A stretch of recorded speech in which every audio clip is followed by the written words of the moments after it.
أعزائي المشاهدين، ورجعنا لكم تاني بعد التقرير. كابتن محمود الخطيب اللي شفناه مع بعض، ومعايا مشرفني في الاستوديو الأستاذ علي فكري، عضو مجلس إدارة النادي المصري. أستاذ علي، أهلا وسهلا بحضرتك. حضرتك كابتن، مشرفنا ونور القاهرة. ربنا يخليك كابتن. ربنا يخليك يا فندم. ربنا يكرمك كابتن. كابتن علي، احنا عارفين إن في أزمة كبيرة حضرتك مع مجلس إدارة النادي المصري. تمام. تعقيب حضرتك على عدم تمكينك من استلام مهام عملك حتى الآن. والله يا كابتن تامر، المشكله ما بقتش مشكلتي انا الوقت. مشكلتي كانت من فتره ان انا اتمكن من مهام عملي كعضو مجلس اداره. المشكله دلوقتي مشكله عامه. احنا النهارده بيحكمنا لوائح وقوانين. طبعا اكيد. وكل ما يدور في العمليه الانتخابيه حتى الان لا في احترام لا للوائح ولا للقوانين. النادي المصري اسم كبير طبعا، فصعب ان يحصل فيه مثل هذه المهازل. النادي المصري اسم كبير طبعا. النهارده جاي من خلال جمعيه عموميه، لابد ان تحترم الجمعيه العموميه. تمام. ورأي الجمعيه العموميه. انما الوضع الحالي دي كارثه. دي كارثه. طب انت النهارده انت فيما بعد انت هتدير ازاي؟ صحيح. انت فيما بعد هتدير ازاي؟ صحيح. هتعمل انتخابات تانية ازاي؟ مجلس اداره النادي المصري على ما اعتقد 11/21 تنتهي المده. تمام. ايه اللي هيتم؟ تمام. ايه اللي هيتم؟ اما انت النهارده ما بتحترمش اللوائح والقانون، بعدين انت ما ينفعش تبقى جهه تشريعيه وجهه تنفيذيه. انت كمجلس اداره انت عامل لائحه جديده، انت اللي عاملها وانت اللي بتنفذها. تمام يا فندم. فلازم سياده الوزير الدكتور اشرف صبحي يسلط الضوء على الجزئيه دي. وانا ناشدت سيادته قبل كده اكتر من مره، بس مش يعني الاجابه مش عندي. ليه عدم الاستجابه؟ هنتطرق لها يا فندم في وقتها، هنتطرق لها اكيد يعني. طب هل الازمه دي ناتجه عن ازمه شخصيه مع رئيس النادي المصري؟ لا، انا علاقتي برئيس النادي المصري النادي المصري. النادي المصري. انا ماليش علاقه لكن مش علاقه شخصيه، ما فيش اي مشكله. لا ما بيربطنيش باي علاقه. هو راجل رئيس النادي المصري، وانا علاقتي بالنادي المصري، علاقتي بيه هو النادي المصري. تمام. لكن اللي بيدور اكيد ده قصه كبيره لا يعلمها الا الله سبحانه وتعالى، ثم النادي المصري واللجنه الاولمبيه. تمام. طب احنا كنا في نهائي، قبل نهائي الكاس، نادي الزمالك ونادي المصري البورسعيدي. تمام. حضرتك بعد الماتش ده اتمنعت من دخول الاستاد. ده هل ده كان بسبب رئيس النادي ولا ايه؟ والله بسبب بعض التصريحات. تصريحات مين يا فندم؟ بعض التصريحات صرحتها انا. حضرتك صرحتها؟ تمام. في احدى القنوات.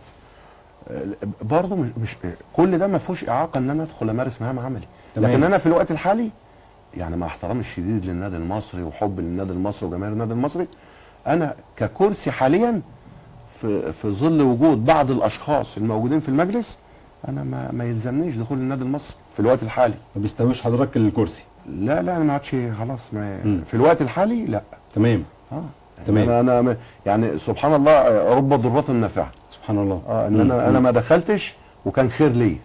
يمكن كنت دخلت كان لو عندي جزء بسيط من الحب الناس ممكن كان راح. تمام. ومحدش يعني سندي الوحيد في القصه دي كلها الله سبحانه وتعالى ثم جماهير النادي المصري. ونعم بالله يا فندم. جمهور النادي المصري جمهور كبير يعني اكيد. لو بيشيل حد طبعا حضرتك مش محتاج حاجه ثانيه يعني. طبعا الملك الشرعي للنادي المصري. تمام. جمهور النادي المصري الملك الشرعي. جمهور بورسعيد بيعشق الكوره وبيتنفس كوره. طبعا. صحيح. طبعا النادي المصري هو الجمهور. صحيح. فندم، عايزين نعرف بس ايه دور وزاره الشباب والرياضه في الازمه بتاعت حضرتك؟ لغايه دلوقتي ملهاش دور. بمعنى سياده الوزير ومدير مكتب الوزير والمستشار القانوني للوزير وبعض الشخصيات الاخرى. تمام. مش متذكر اساميها لان الموضوع ده بقاله سنه ونص. تمام يا فندم. مفيش استجابه. اللينك ده ما يعرفوش غير النادي المصري واللجنه الاولمبيه. لو اتحط النادي المصري قدام اللجنه الاولمبيه في وجود الدكتور اشرف صبحي وزير الرياضه هيطلع الحقيقه من هنا. تمام. تمام. يعني هم مشتركين في الكارثه اللي موجوده. عدم احترام الجمعيه العموميه وقراراتها. طبعا مصيبه. لابد ان يكون هناك مساءله. صحيح. انما ما تمرش مرار الكرام خلاص. صحيح. لان احنا هناخد عليها. ما احنا عندنا قصه في نادي الزمالك. صحيح. صحيح. الاستاذ هاني عتال، الاستاذ شهود السعد. طبعا. والدنيا ماشيه برضه عادي، ما فيش مشكله، ما طبعا غلط. ليه يا كابتن ده يعني بنتكلم في الانديه الجماهيريه، وازاي يبقى فيها الكلام ده؟ ازاي حضرتك مثلا وفعلا الاستاذ هاني العتال والاستاذ دكتور جورج اللجنه الاولمبيه لازم يكون عليها مراقبه اكتر من كده. تمام. اللجنه الاولمبيه بتكيل بمكيالين. تمام. وانا بقول الكلام ده على مسؤوليتي. اللجنه الاولمبيه بتقول لك انا ما جاليش محضر جلسه. النادي المصري بيقول انا بعت محضر الجلسه. طب انت النهارده لما بتقول انا راسلت النادي المصري عشان يبعت لي محضر جلسه وما بعتش محضر جلسه، انا اللي اساله ولا انت اللي تساله؟ انت المشرف على العمليه الانتخابيه. اكيد. اكيد. القصه مش قصتنا. تمام. قصه ناس لها هدف معين، لها اتجاه معين، بتنفيذ رغبات اشخاص وليس مؤسسات، ان احنا نبقى في الوضعيه دي. تمام. لكن الوقت الحالي انا بدور على تنفيذ اللوائح والقوانين. تمام. تمام. تنفيذ اللوائح والقوانين. سيادة رئيس الجمهورية السيد الرئيس عبد الفتاح السيسي يسعى جاهدا لمحاربة الفساد والفاسدين. طبعا. ويسابق الزمن. الوضع اللي موجود، الناس دي، المجموعة دي بتسيء لسمعة الرياضة في مصر. تمام. طيب انا عايز بس رسالتك لوزير الشباب والرياضة. انت حضرتك قلت انت ما عرفتش تقابله من سنه ونص، ما قابلتوش. ما عرفتش اقابله خالص، بس نشدته. طيب احنا عايزين رساله من خلال برنامجنا ومدير مكتبه بلغه. تمام. والمستشار القانوني بتاع سيادته بلغه. تمام. مفيش استجابه. ليه بقى؟ ما اعرفش. ما الاجابه عنده مش عندي. انا نشدت بس، انما الاجابه عند سياده الوزير. لكن المفروض يعني انا بتمنى تسليط الضوء على ما يحدث داخل الأندية في العمليات الانتخابية، على الجمعيات العمومية. تمام. بس تمام يا فندم. تمام.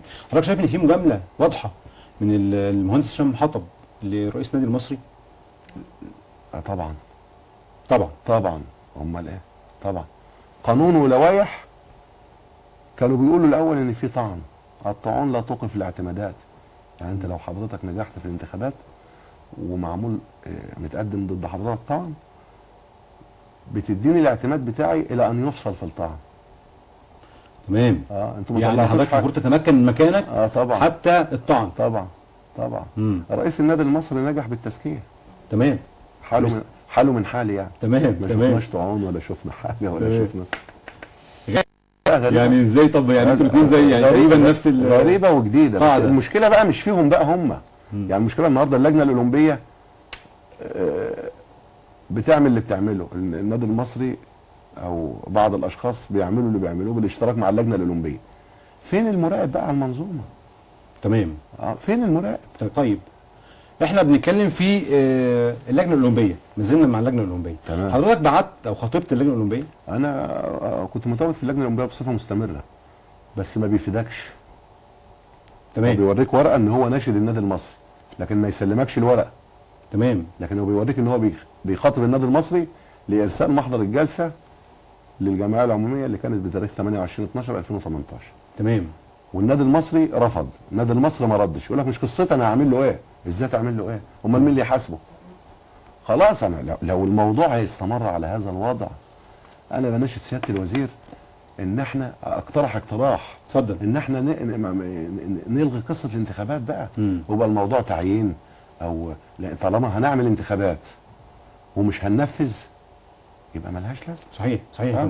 صحيح. احنا كلمنا دلوقتي دكتور ممدوح الششتاوي، وهو للاسف رفض يدخل معانا. مهندس طبعا. مهندس ممدوح الششتاوي هو رفض يدخل معانا. لازم يرفض. تعليق حضرتك ليه؟ هيقول ايه؟ ما هو هيرفض. ما هو لو دخل معانا في مداخله الوقت هيقول ايه؟ هيقول النادي المصري ما ارسلش محضر الجلسه. النادي المصري المفروض يرد. تمام. طب هيقول ما عنديش خلفيه بالموضوع. تمام. يبقى هو مش امين على عمله. تمام يا فندم. او امين على المكان اللي هو فيه. تمام. طب احنا بس ايه الخطوات اللي جايه حضرتك هتعملها عشان تحافظ على حقك القانوني؟ ناوي تعمل ايه؟ انا مش عايز احافظ على حق القانون، انا عايز احافظ على تنفيذ اللوائح والقوانين. النادي المصري انا نجح من 18 شهر، سنه ونص. تمام. لسه قدامهم سنه. انت هتدخل تعمل ايه في السنه؟ تمام. فانا بسعى جاهدا دلوقتي ان يتنفذ لوحده. لربما تتكرر نفس المأساة مع نفس المجلس او مجلس تاني. تمام. اصل احنا في اللجنه الاولمبيه النادي المصري بيقول ان هو بعت الورق او بعت محضر الجلسه الجمعيه العموميه اللي كانت بتاريخ 28 12 2018. النادي المصري بيقول واللجنه الاولمبيه بتقول الورق ما جاش. ايه اللي يفصل بينهم؟ السيد الوزير. طبعا دي بقى حضرتك يعني هي فعلا مناشده. انا دلوقتي مش عايزين نوصل انت الصراحه. تعرف يا كابتن تامر، انا اقول لحضرتك على حاجه بس ما تستغربش. اتفضل يا فندم. تعرف انا امنيه حياتي ايه دلوقتي؟ اقابل السيد الرئيس عبد الفتاح السيسي. امنيه. تمام. اقابل السيد الرئيس عبد الفتاح السيسي. تمام. لان انا يعني عشم في ربنا كبير، مش في الكرسي. تمام يا فندم. والله ما للكرسي ولا للمنصب. تمام. اللي بيحصل ده حاليا ظلم بين. وانا كل ثقه في الله سبحانه وتعالى، ثم رئيس الجمهوريه لو يعلم ما يدور داخل المنظومه الرياضيه، لان طبعا كان الله في عونه النهارده. طبعا كلنا مشفقين على الدوله المصريه. صحيح. في ظل الظروف اللي بنمر بيها. صحيح يا فندم. فيروس كورونا، سد النهضه، الازمات طبعا. فالدنيا كبيره، فالمفروض من خلال الكلام ده يكون من خلال الوزراء. صحيح. من خلال الوزراء. طيب حضرتك المده المتبقيه لنادي المجلس الحالي 11 شهر 11 21 شهر 11 21 يعني تمام. سنه وكام شهر تقريبا. تمام. طب حضرتك ان شاء الله الانتخابات الجايه ناوي ان شاء الله ترشح؟ لو على حسب المجموعه اللي هتتقدم للانتخابات. تمام. يعني حضرتك شوف اول المجموعه الاول اللي هتتقدم. طبعا. وعلى ضوءها. على ضوءها. طبعا. يعني لو سمير حلبيه موجود حضرتك مش هترشح تاني؟ انا من غير ما اذكر اسامي، في ناس موجوده على الساحه دلوقتي، لو موجوده خلينا مشجع احسن. طيب سؤال على اداره النادي المصري الحاليه، ايه تعليقك عليهم؟ انت هتجيبني في حاجه. حضرتك راجل بورسعيدي ومشجع قبل ما تكون عضو مجلس اداره، انت شايف ايه؟ انت شايف المجلس ده عمل ايه؟ ايه الانجازات؟ ايه الاخفاقات؟ حضرتك راجل بورسعيدي. الانجازات اللي بنسمع عنها في الميديا دي، الانجازات دي كان دعم السيد المحافظ. تمام. دعم السيد المحافظ، كابتن حسام حسن بجهازه الفني طبعا، مع مجموعه اللاعبين اللي كانوا موجودين، وبعض اشخاص في مجلس الاداره. تمام. لكن ما فيش انجازات لمجلس الاداره. فين الانجازات؟ 5 دوري و4 كاس ولا ثالث ورابع، وخدنا الكلام ده قبل كده. ايوه صحيح. لكن صحيح. العامل يعني وصول العامل الرئيسي ايوه لاستقرار النادي المصري ال4 سنين اللي فاتوا دعم السيد المحافظ اللواء عادل غضبان، كابتن حسام حسن بجهازه، مجموعه اللاعبين اللي كانوا موجودين. لذلك لو السيد المحافظ رفع ايده مع غياب الكابتن حسام، الوضع ما كان هيبقى صعب جدا. الوضع لا بقى صعب. بقى صعب. طيب حضرتك ليه ما تعاملتش مع المحافظ او ما دخلش ليه في القصه؟ لا انا كنت انا مش قصه السيد المحافظ. انا بيتهيألي الهوا في الشارع كان عارف موضوعي. فانا كنت بتهاجم، يعني مقفول عليا من هنا ومن هنا ومن هنا. والدليل معلش انا يعني مع احترامي للسيد الوزير طبعا يعني مفيش استجابه. مفيش استجابه. تمام. يعني حتى مثلا تعالى يا فلان انت النهارده مشكلتك ايه؟ مشكلتي 1 2 3. طب مين؟ طب النادي المصري؟ طب اللجنه الاولمبيه؟ ويوضح حل. انما سنه ونص والدنيا مكمله، يعني خلاص الموضوع مات. خلاص للاسف فعلا. طيب حضرتك عايز اخد رايك في موضوع الاستاد، هدم الاستاد القديم وبناء استاد جديد للنادي المصري. والله احنا بنشكر السيد الرئيس عبد الفتاح السيسي. تمام. ان هو برضه فاكر بورسعيد، برضه في ظل الضغوط الموجوده، ان هو مهتم بورسعيد في المشاريع الاقتصاديه والمشاريع الرياضيه. بس انا كان عندي تعقيب بسيط. مش على سياده الرئيس. اتفضل. لا على الرسومات او الموضوع ككل. تمام. انت النهارده عندك نادي كان ساعته 18,000. مظبوط. ف 18,000 متفرج، انا يسيبه زي ما كان 18,000 صحيح او ازيد، اكبر المساحه. اسم النادي احنا عرفنا هو 12,000. 12,000 تمام. اسم النادي المصري 12,000 دول كان ممكن يدخلوا في تمرينه. صحيح. ف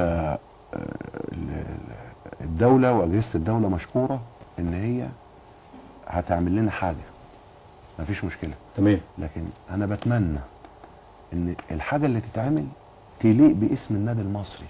تمام. النادي المصري اسم كبير، تمام. وجمهوره جمهور كبير.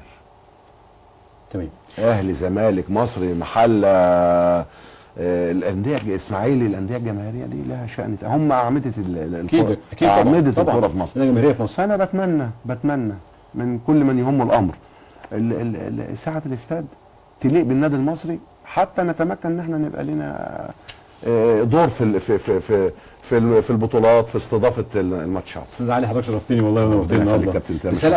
رساله اخيره لجمهور بورسعيد من حضرتك. خليكوا ورا النادي في الحلو قبل الوحش. استاذ علي فكري شرفتنا وانستنا النهارده، سعدنا بيك جدا والله. نتمنى تكون رسالتك وصلت للمسؤولين وان شاء الله الحق يرجع لاصحابه. ربنا يخليك كابتن. اعزائي المشاهدين، دي كانت نهايه حلقتنا النهارده. دمتم في امان الله. السلام عليكم ورحمه الله.